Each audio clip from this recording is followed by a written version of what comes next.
For Prince Charles, this has probably been a trying week.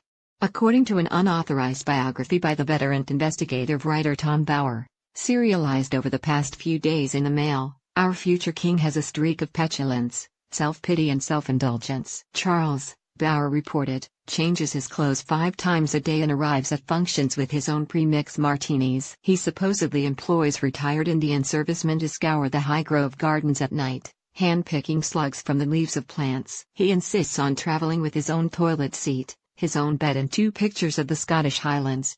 To my mind, however, these are not exactly hanging offences.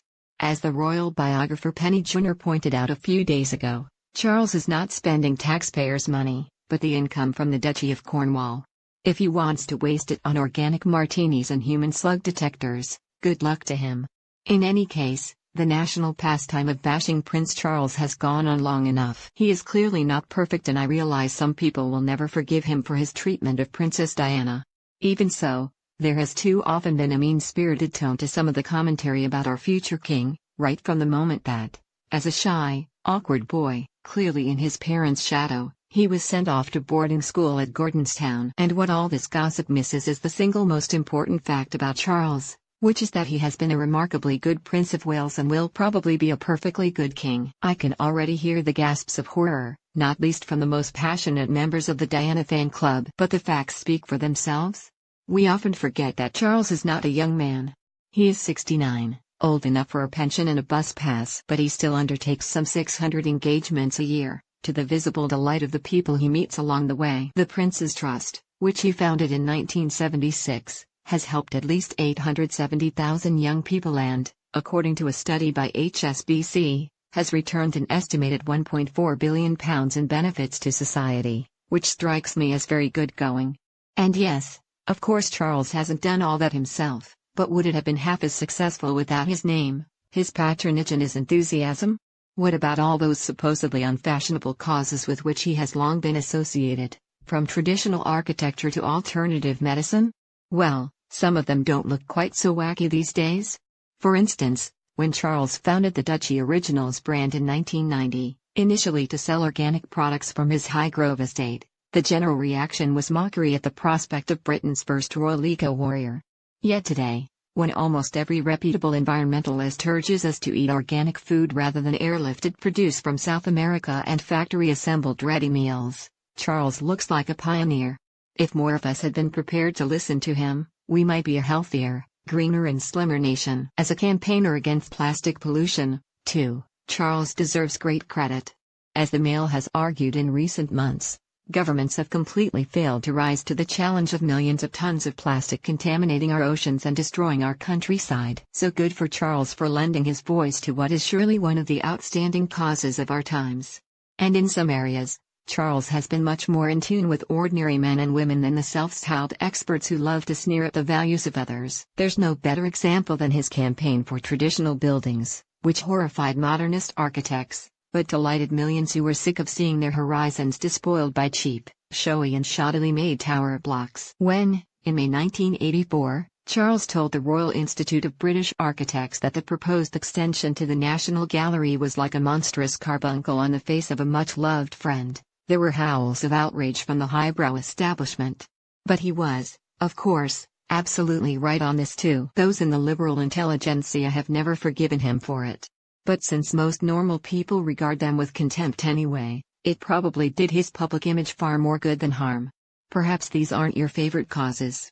Even so, only the most churlish observer would deny that for almost his entire adult life, Charles has promoted the things he believes in with the kind of dedication we would usually commend in other people. What would his critics prefer him to be?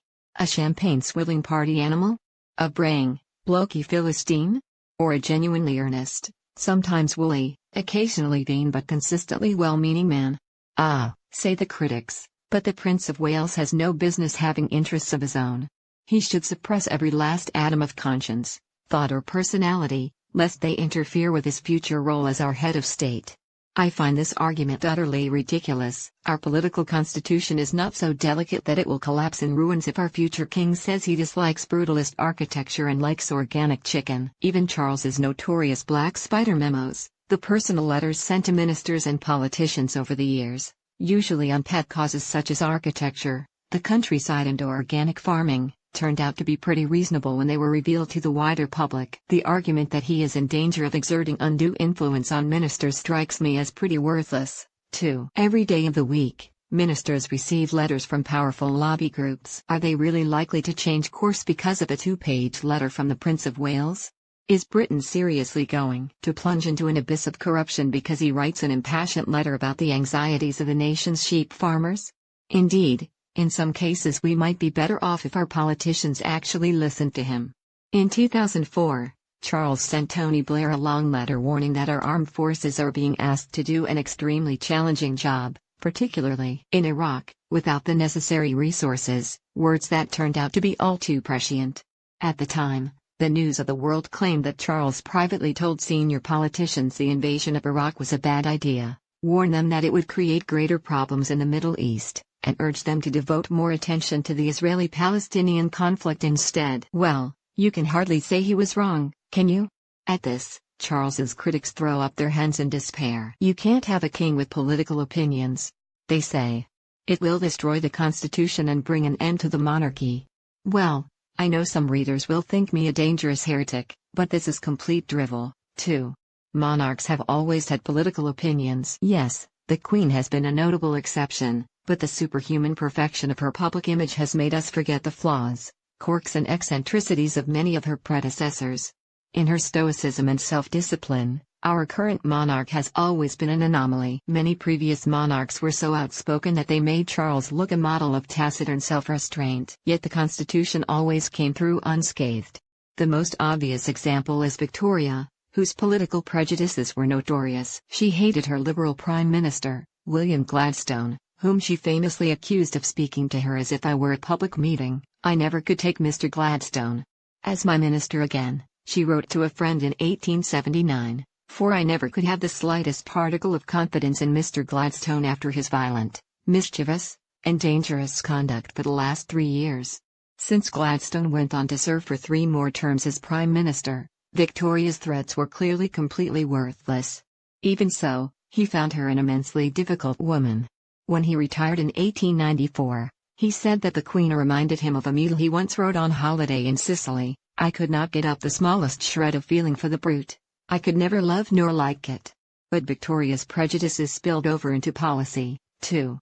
A confirmed Russophobe, she pestered her favorite prime minister, Benjamin Disraeli, to declare war on Russia in the late 1870s, and threatened several times to abdicate if he did not take her advice. Disraeli promptly ignored her and she never followed through on these threats either. Although much of this was hidden from the electorate, Victoria's capriciousness was common knowledge in Westminster and Whitehall. But the Constitution survived intact, as it will with Charles as king. In fact, although Charles has a reputation for self-pity, history shows that he does have an unfairly bad press. For when you compare him with previous princes of Wales, he comes out astonishingly well. Would any sane person, after all, swap him with the Prince Regent, the future George IV, who illegally married a divorced Irish actress, Maria Fitzherbert, ate and drank so much that he weighed almost 18 st and ran up debts worth a staggering £60 million in today's money? I appreciate that a reincarnated George IV would sell a lot of newspapers, but he really would destroy the monarchy. By his standards, Charles looks like a saint. Would people really prefer the future Edward VII, another self-centered glutton with a 48 inches waist, and a bully and a braggart who had at least 55 mistresses, drove his father to an early grave and bullied his ministers if they were not wearing the approved court dress? Would you prefer Charles's great-grandfather, the future George V, a shooting maniac who once massacred 3,937 pheasants, 3 partridges, 4 rabbits and 1 pigeon in a single outing? Or what about his great-uncle, Edward VIII, of Mrs. Simpson fame, whose unreliability, womanizing, selfishness, rudeness and idiocy almost destroyed the monarchy for good in the 30s? The plain fact is that we have never had a better prepared future king. Yes, of course, Charles can be prickly, petty and self-indulgent. But he has also shown himself to be admirably earnest, well-intentioned and public-spirited. Who among us can honestly say that we would do better?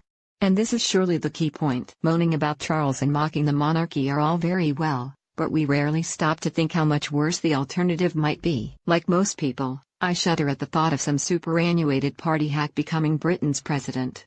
The pressure group Republic, which could probably fit its active membership into the gents at a provincial railway station, claim that we could have an eminent scientist, a much-loved writer, a respected sportsperson, or someone who's made a great contribution to their community. But this is absolute nonsense.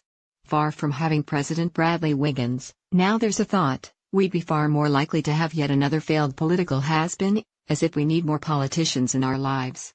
And as we know, elections don't always turn out as people expect. If a tide of public disapproval ever brought an end to the monarchy as we know it, can we really be so sure that Charles's elected Republican replacement would be so much better? A British version of Donald Trump would be bad enough. But of course we don't need to look across the Atlantic to remind ourselves how lucky we are. We need only look to North London. I, Jeremy Corbyn, do solemnly swear that I will faithfully execute the office of President of the British Republic. That strikes me as just about the most frightening sentence in the English language. And even if you don't care for Prince Charles, you've got to admit he looks pretty good by comparison. Where the freaks at?